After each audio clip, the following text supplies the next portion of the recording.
Did I see the LilyPichu Overwatch character? Yeah, we spoke about this a little bit about this yesterday, but I basically was just like, kudos to Lily. It sounds awesome. It turned out really well. I think Lily did a great performance. It's cool to see Lily push her voice out of a natural vocal range too, and I think she owned it. I'm excited to see the full game though, to see the full, performance and see how it goes with the game. But people always get annoyed at whenever YouTubers voicing things, but Lily is a bit, like I said this yesterday, but Lily's been voice acting longer than probably some of the people who play Overwatch and people who are probably hating on her. She by all means is not. I have full, just knowing how the scene works, and how the space works. You do not get cast for being a YouTuber in projects like that. They won't, like a lot of the directors and a lot of the people in those spaces hate fucking casting YouTubers because they feel like it takes away from their project. And if they cast Lily, that means they absolutely think that she's the right person for the role. And I mean, she is, bro. She's a fantastic voice actor. So when people get annoyed at her, I'm like, bro, you talking mad shit. You don't know anything. People don't understand how any of this shit works. Lily deserves every fucking role that she's gotten. She works very hard. So yeah, I get annoyed for her. And I think the more roles she gets, hopefully the less this, the less people talk shit about her. Because, you think like Sungwon gets unfairly shit on by so many people, but I remember for a while he would get shit on for voice acting. It's like, bro, he's an insanely talented voice actor. He's incredible, and he's been absolutely killing it. And he gets so many roles because he works so goddamn hard. His Doctor Doom sounds amazing. I haven't even heard it. People just love to hate.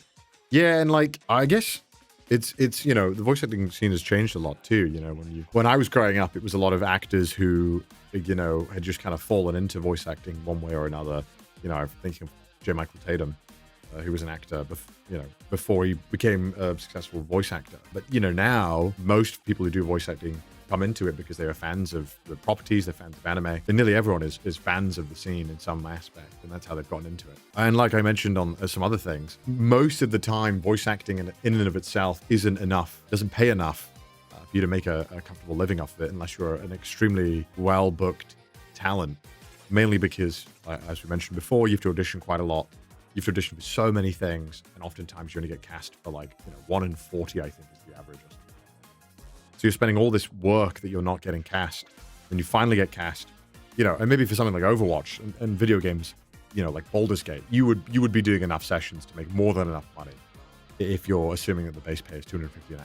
But for a lot of things, like anime specifically, you can normally do a lot of your lines within a couple of sessions, and you're maybe only walking away with a couple of $1,000 for doing an anime. You got to live off that.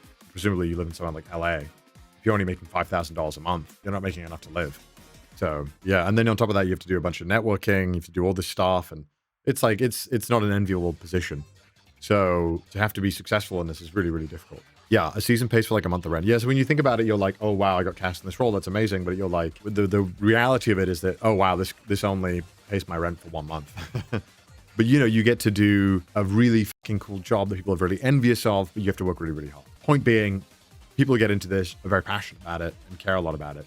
Nobody is doing voice acting because they think it's like some kind of street cred thing or it's some bonus thing. It's like you have to truly be passionate about it. So, it's tough. I feel like there are so many options and can always replace VAs. I mean, absolutely. I mean, we've seen this time and time again when there's been like strikes and whatnot. There's always voice actors who are willing to do it for free because people just really want these roles.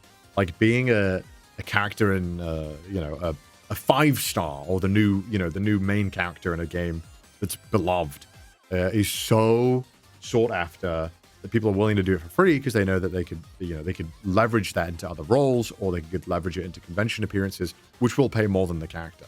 So it's an extremely cutthroat industry. So it's very tough. That's why you're against AI VA. Well, I'm against AI VA. I mean, I think there are certain aspects of the creative process that I think are so closely aligned with what humans bring to it in a creative way that I think that, money aside, I think that you get such more interesting performances and takes on characters from humans than you would an AI prompt.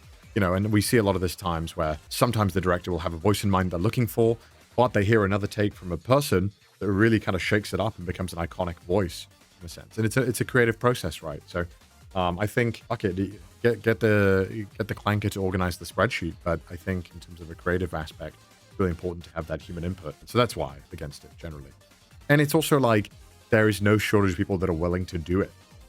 I think it'd be a different conversation if nobody wants to do this job. But there are people fucking tripping over themselves to get the opportunity to voice act. So why take that away from people? Especially when people are willing to do it for like next to fucking nothing. People love it. And it's cool. It's just fucking awesome seeing people do it, man. Like, I think people take it as like, talk about it in a creative aspect, because there are people who are so fucking dumb that they want to replace literally everything with AI. And it's like, bro, come on. I'm all chill with it, fucking organizing data and formatting a document for me. But if you're letting it take the creative reins of something, I'm like, bro, what are you even doing here, bro? What are we doing? That's the one thing that's sacred to us.